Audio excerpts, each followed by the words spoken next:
Hi, welcome to After the Abuse. In this first episode, we'll be looking at a little bit of my story. My first encounter with unwanted sexual contact was when I was 4, with another boy who was merely acting out in response to the abuse that he was receiving.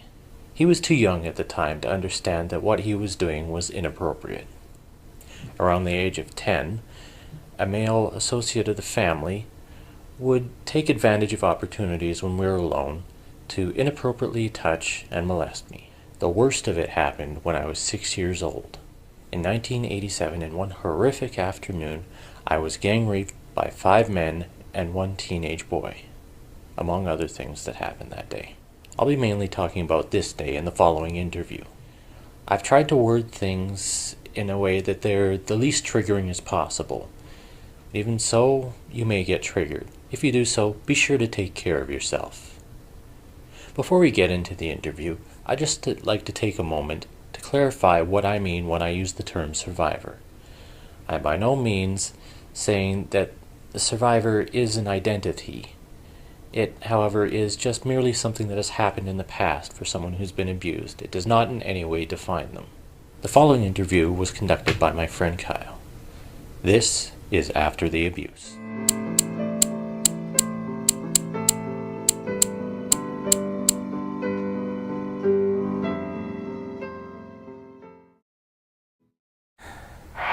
Thank you for joining us. My pleasure.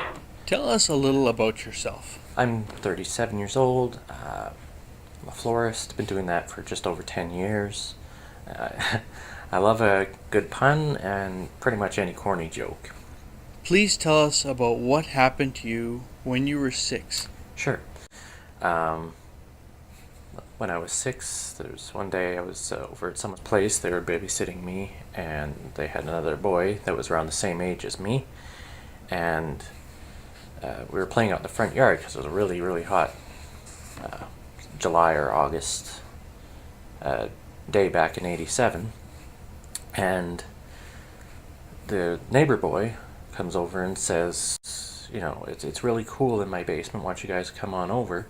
My parents are home, it'll be fine. So we didn't see any problem with it. Didn't think to check with the boy's mom that was babysitting us. She'd fallen asleep. So we went over, and we go in the door, and his, I believe it was his dad or his uncle or somebody, was quite upset that we were there, obviously because they were in the process of making child pornography. So we went in there, and they separated us right away. I'm standing at the top of the stairs, and I'm looking down, and there's a couple of people down there, a teenage boy and an older man, and picks me up and carries me down the stairs and undresses me, and then lots of abuse and lots of other things that I don't really feel comfortable talking about on camera. There were several things that they did to me and had me do. Obviously left me with deep psychological scars. What happened in the following days, weeks, years?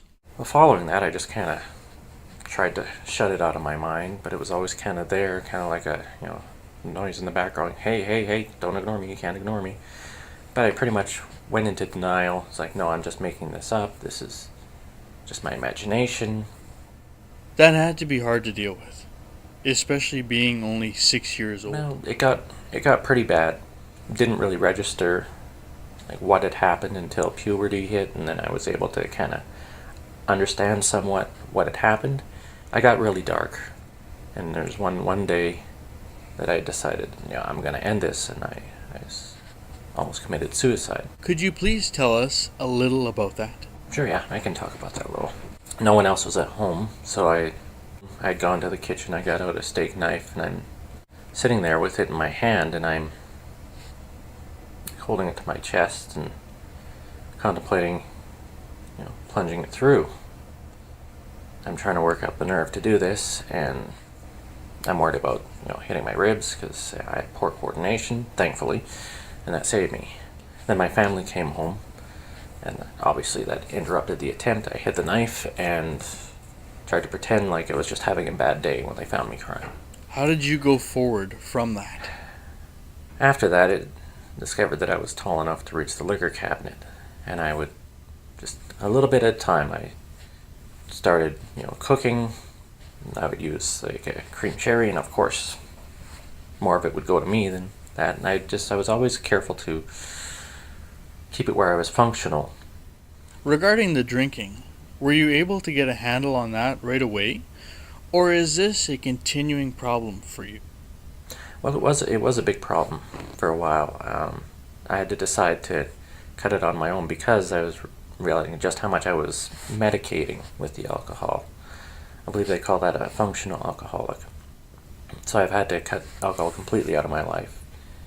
What led you to finally deal with the abuse?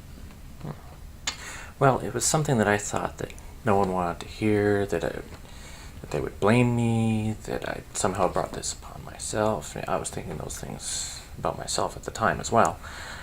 But then in 2002, there was that article that the Boston Globe, I think it was about all these priests that had abused all these children over the years, and I saw that people were sympathetic with the victims, not blaming them at all, or being very sympathetic to them, and that helped me to be able to stop being in denial about this and actually start accepting it and do something about it.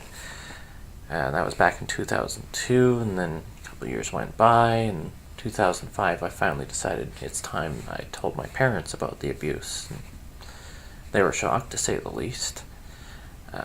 Figured, okay, now I can start to deal with this, but unfortunately my dad got sick with cancer, and a year and a half later he passed away, and I kind of put this on the back burner. Thought to myself, okay, yeah, no, I've acknowledged that the abuse happened. That's good. It's dealt with. And then I think it was late November 2015, I started having nightmares again, and I was just having panic attacks during the days. Little things would trigger me, and it was time. I had to deal with it, and my doctor was able to put me in touch with someone to help me deal with the anxiety part of it.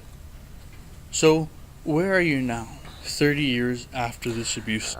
I was able to find a therapist eventually who has experience. She has experience in helping men who've been abused as children. I have trouble trusting pretty much any man that's older than myself. I was abused by another person as well as the ones I talked about. They were all older than me, so that kind of led to the distrust in that sense. I have this underlying anger and rage that's always at risk of clawing its way to the surface, so I walk a lot rather than taking the bus or letting someone drive me. This gives me a place to expend all that negative energy. But despite all those negative things, I'm learning what it means to trust myself, and I'm looking forward to finally having a whole day where I don't even think about the abuse. What would you say to someone who is just starting on their road to recovery? I'd start off by saying I'm very sorry that this has happened to you. And the important thing to remember is that it's not your fault, and you kind of have to keep repeating that to yourself. It's not my fault. It's not my fault. It's not my fault. Until you actually start to believe it. It's an ongoing process for me. Just going forward, you have to remember that you're going to have good days, you're going to have bad days. But just try to remember that you will have good days when you do have bad days. Try and find someone you can talk to. Let everything out. Find a therapist, a counselor, anybody who you can talk to, and just talk it through. Thank you so much for sharing with us. It was my pleasure. If you're looking for resources on helping yourself or someone else who has gone through abuse, you can visit rain.org. Or, for resources specifically for men, go to oneinsix.org. If you're struggling with thoughts of suicide, please call one of the numbers in your area on the screen.